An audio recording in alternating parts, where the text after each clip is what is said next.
The rope bites felt like tiny teeth digging into my wrists, but that sting was nothing compared to watching my wife adjust the camera on the tripod as if she were setting up a vacation video. She actually wanted to film my death. "You know what hurts the most, Dean?" Melanie called across the cabin deck with the casualness of someone planning brunch. "You really believed I loved you." I tested the restraints again. The chair legs scraped across the planks mere feet from where the deck plunged into a 200-foot ravine. Shatter Ridge lived up to its name. One misstep and you ricochet off granite until there's nothing left to bury. "The insurance payout will set me free," she said, scrolling her phone. "Chad's in Denver with the papers. Your suicide note was easy to fake. Depression, job loss, financial strain, the drinking problem you don't even have." Chad Deloqua.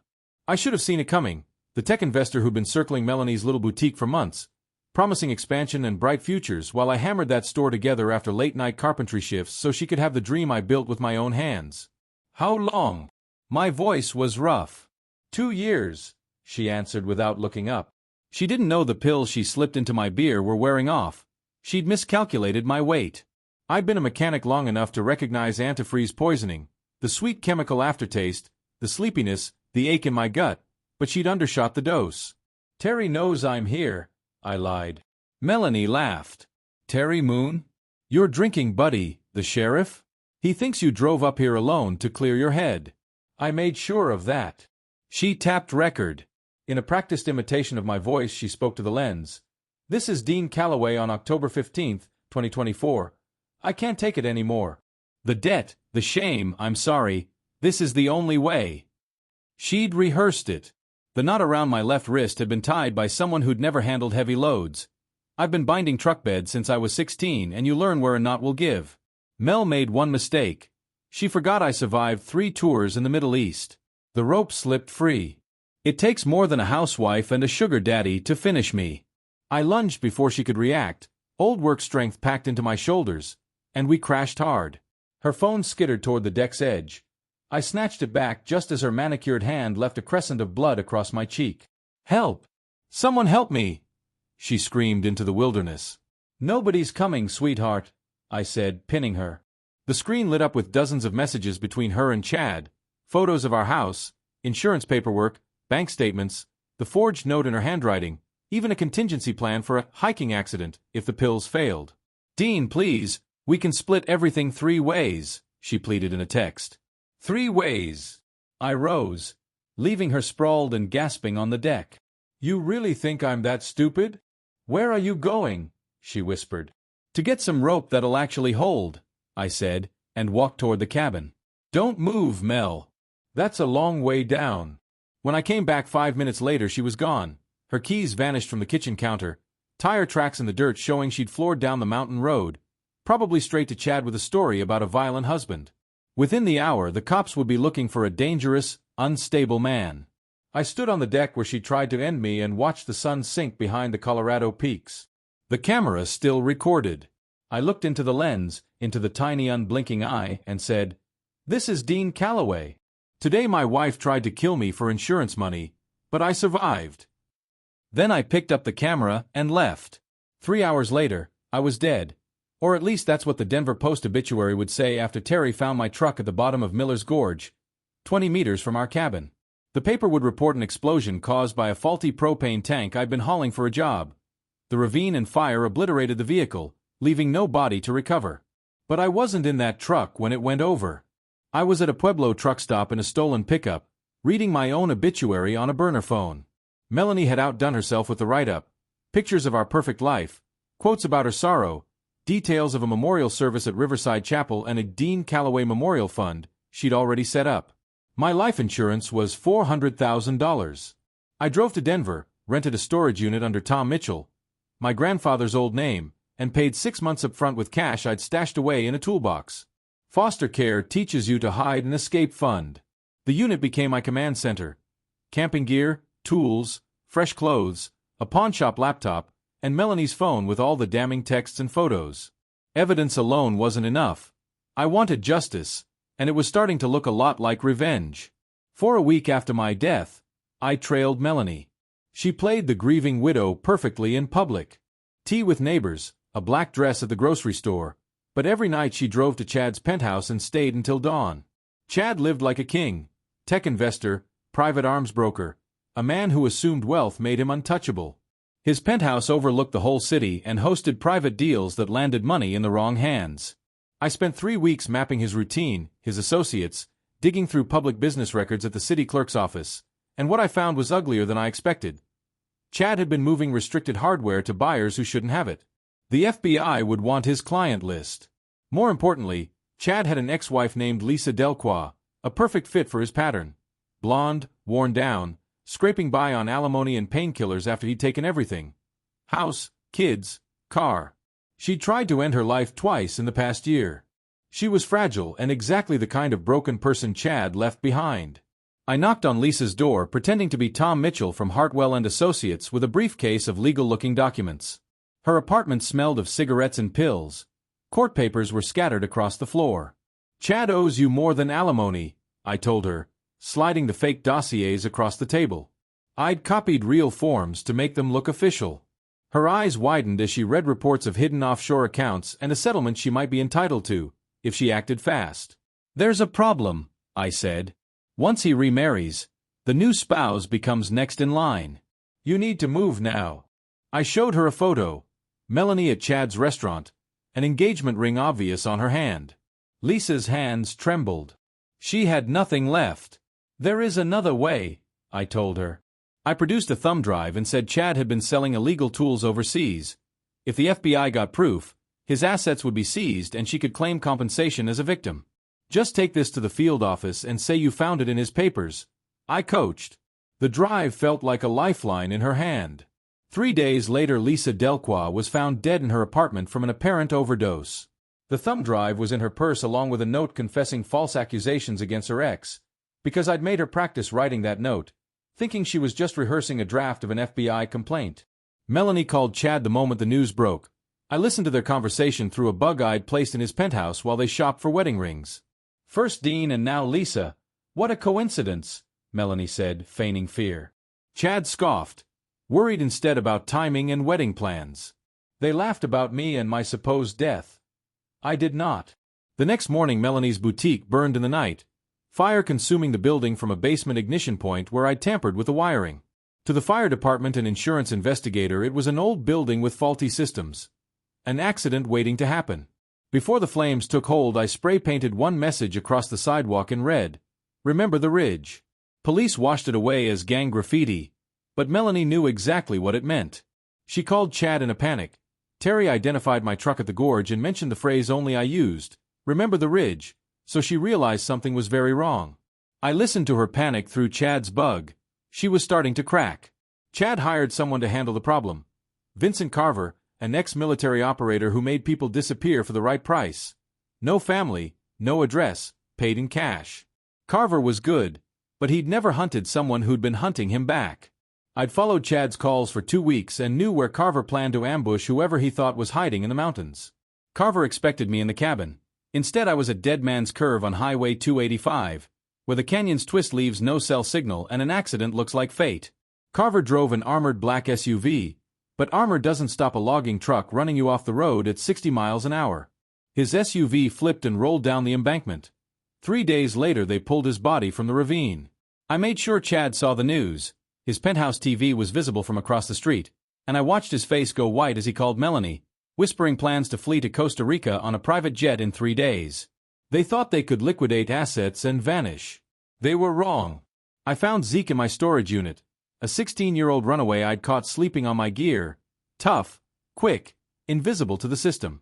"You can crash here, but I need something in return," I told him. He grinned, fearless and hungry.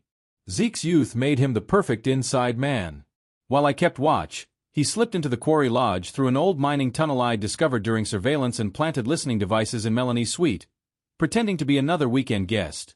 Within hours I heard every whispered plan: Chad moving money offshore, Melanie packing cash and jewelry, tickets booked.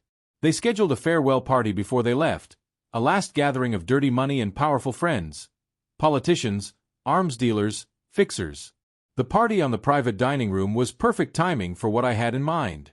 I walked into the lodge and the rest of the plan was ready. I slipped through the old mining tunnel at 7:30 dressed in a stolen waiter's uniform from their laundry, the basement stacked with wine crates and kitchen gear but mercifully free of cameras. I crept up and stationed myself in the service corridor that hugged the back of the dining room. At the head of the long table, Chad raised a champagne flute to his cronies. "Gentlemen, ladies, tonight we celebrate the close of one chapter and the opening of another. To new horizons and endless possibilities," he toasted. "To Chad," someone called, and everyone drank. Melanie sat at his right, wearing a black dress that probably cost more than most people's cars. She fidgeted with her phone and kept darting looks to the exits. "Relax, darling," Chad murmured. "After tomorrow, all our troubles are over." I heard her whisper that she felt watched. "By who?" "Your late husband," she whispered back. "He's been gone a month." "Then who ended Vincent? Who burned my store?" Chad shrugged it off as bad luck, as random violence, as the price of living in a dangerous city. I waited until the first course was finished before I moved. Then, without warning, the lights cut out and the dining room plunged into pitch black. The emergency generators came on 30 seconds later, but that brief blackout was all I needed.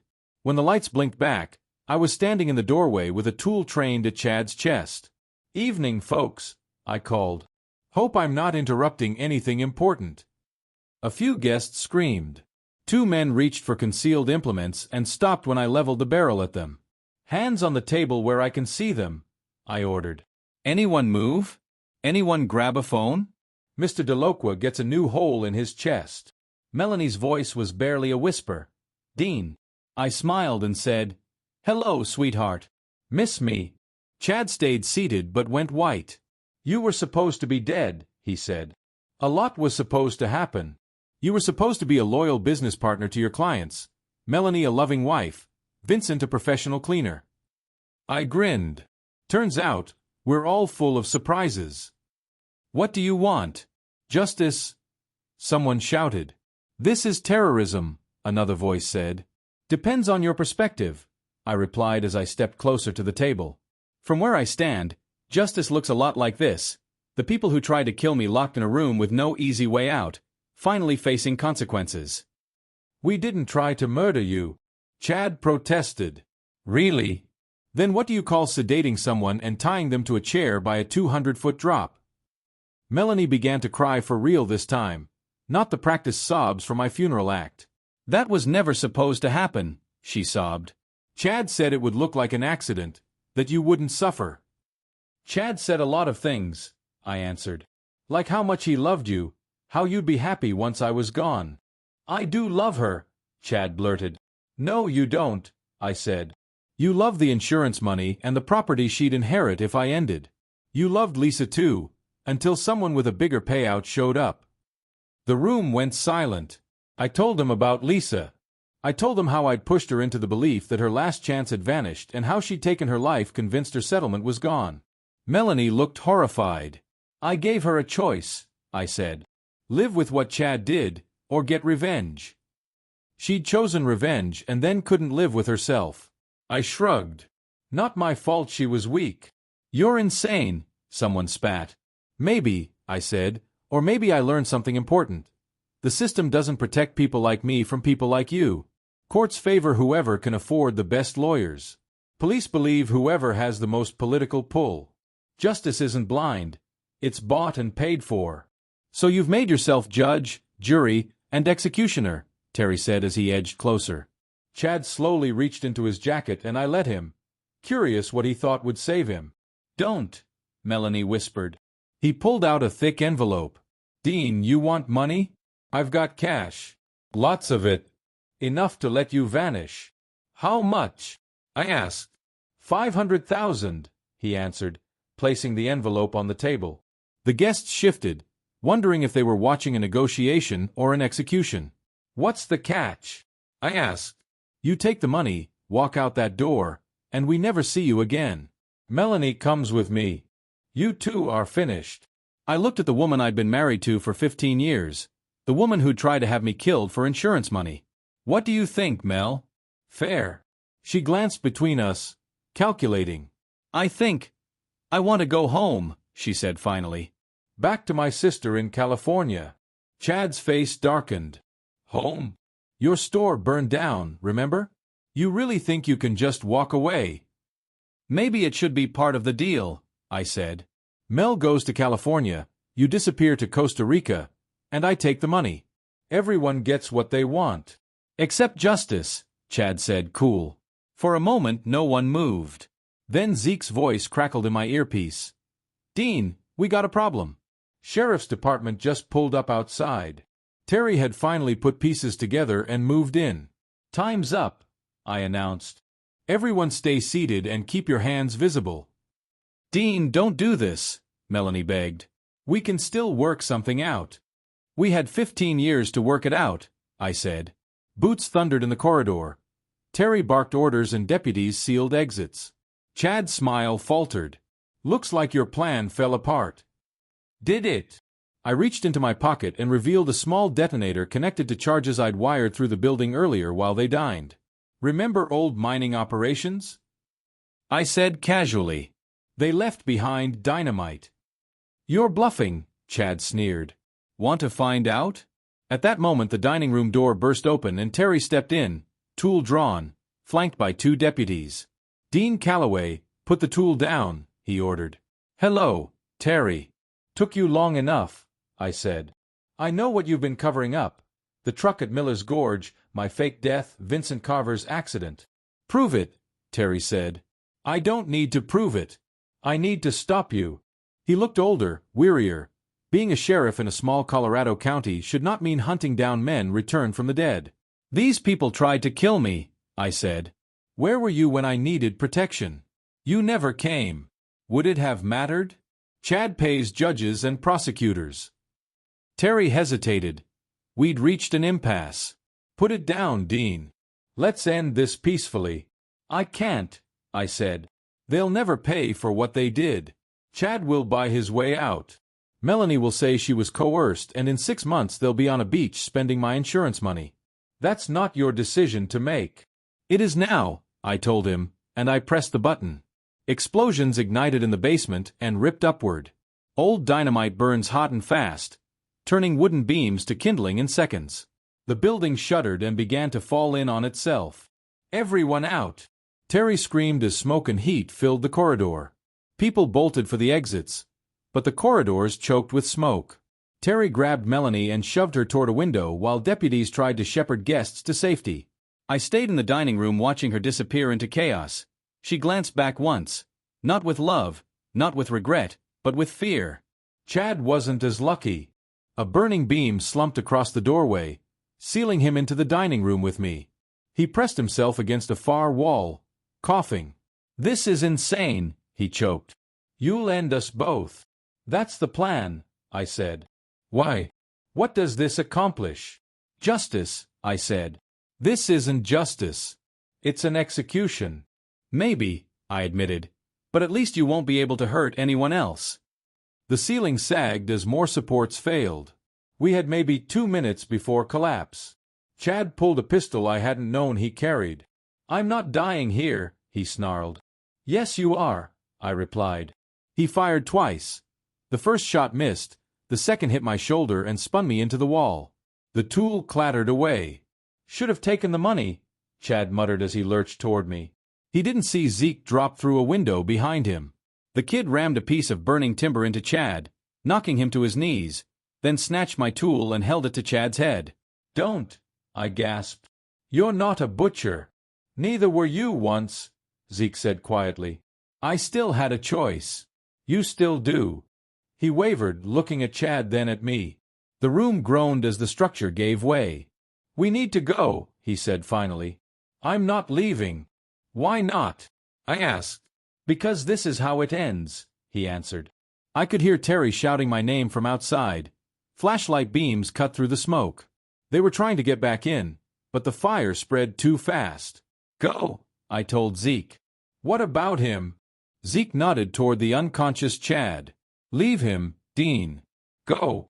Zeke climbed back through the window and vanished into the night. Smart kid. He would survive. I sat down in a dining room chair with my back to the wall, the shoulder wound bleeding steadily but irrelevant now. Nothing mattered but watching flames eat the life Chad had built on crooked money. The ceiling finally collapsed around 2 in the morning. The fire department's report later said the building was a total loss. They found Chad's body in the dining room, burned beyond recognition. They never found mine because I wasn't there when the roof caved in. Zeke had returned for me, hauling me through the window seconds before the collapse and helping me crawl through those mining tunnels to safety. We emerged from an old shaft about 2 meters from the lodge, far from first responders and news cameras. He bandaged my shoulder with strips torn from his shirt. "Why?" I asked him. "Because you were right about one thing," he said. "The system doesn't protect people like us from people like them. That doesn't make what you did right, but it doesn't make it wrong either." We watched the lodge burn from a hillside while fire trucks hosed the ruins below. Terry stood by his patrol car talking to federal agents who'd arrived to investigate the explosion. "What now?" Zeke asked. "Now you disappear," I told him. "Find a new name, a new city, a new life." "What about you?" he said. "I'm already gone," I replied. 3 months later, a package arrived at Terry Moon's office with damning evidence about Chad Daloqua's illegal arms network. Client lists, transaction records, bank statements, everything needed to dismantle his operation and prosecute the people who kept him protected. The FBI arrested 12 suspects, including 2 state senators and a federal judge. The probe uncovered corruption stretching back decades, with Chad at the center of a conspiracy that trafficked restricted tools to terror groups worldwide. Melanie was never charged. She testified against Chad's associates in exchange for immunity, claiming she'd been an unwitting part of his schemes. She moved to California and opened a small flower shop on the insurance money for my supposed death. Lisa Delqua was posthumously exonerated and recognized as a whistleblower whose information helped expose the conspiracy. A memorial fund in her name was set up to help other domestic violence survivors. Terry retired early and moved to Florida. He never spoke publicly about the case, but his final report concluded that Dean Calloway had set the Quarry Lodge fire while trying to stop Chad Daloqua from fleeing the country. Maybe that was true in a way. The man I'd been, the faithful husband, honest worker, believer in the system, ended on that mountain. What rose from the ashes was someone different, harder. A person who helped those the system abandoned, someone who made sure predators like Chad couldn't harm innocents anymore. I understood then that sometimes justice required getting your hands dirty. The world believed Dean Calloway was dead, and in a crude sense they were right. But from those ashes something new had been born, something that wealthy predators and crooked officials would learn to fear, something that would never stop hunting.